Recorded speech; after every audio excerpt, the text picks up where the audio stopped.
কোটা সংস্কার আন্দোলনকারী শিক্ষার্থীদের প্ল্যাটফর্ম বৈষম্য বিরোধী ছাত্র আন্দোলন আজ প্রার্থনা ও ছাত্র জনতার গণমিছিল কর্মসূচি ঘোষণা করেছে।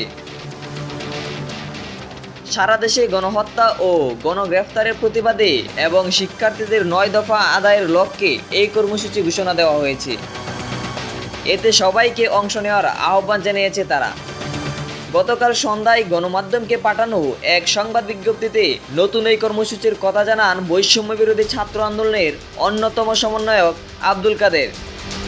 তিনি ঢাকা বিশ্ববিদ্যালয়ের সমাজ কল্যাণ ও গবেষণা ইনস্টিটিউটের শিক্ষার্থী। পরে রাতে আরেক সমন্বয়ক সার্জিস আলম ওই কর্মসূচির কথা নিশ্চিত করেন। সার্জিস ঢাকা বিশ্ববিদ্যালয়ের প্রাণিবিদ্যা বিভাগের শিক্ষার্থী।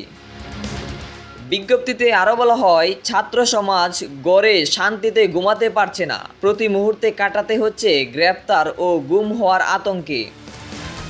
ঢাকা বিশ্ববিদ্যালয় ক্যাম্পাসে লোক প্রশাসন বিভাগের শিক্ষিকা শেহরিন আমিন ও নুসরাত জাহান চৌধুরীর গায়ে হাত তুলেছেন পুলিশ সদস্যরা। এই ঘৃণ্য হামলার তীব্র নিন্দা ও প্রতিবাদ জানাচ্ছি।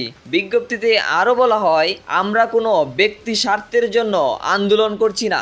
সাংবিধানিক অধিকার চাওয়াটি কি আমাদের অপরাধ? কি অপরাধে আমাদের ভাইদের হত্যা করা হলো? এর জবাব ও বিচার না নিয়ে আমরা আমাদের আন্দোলন থামাবো না।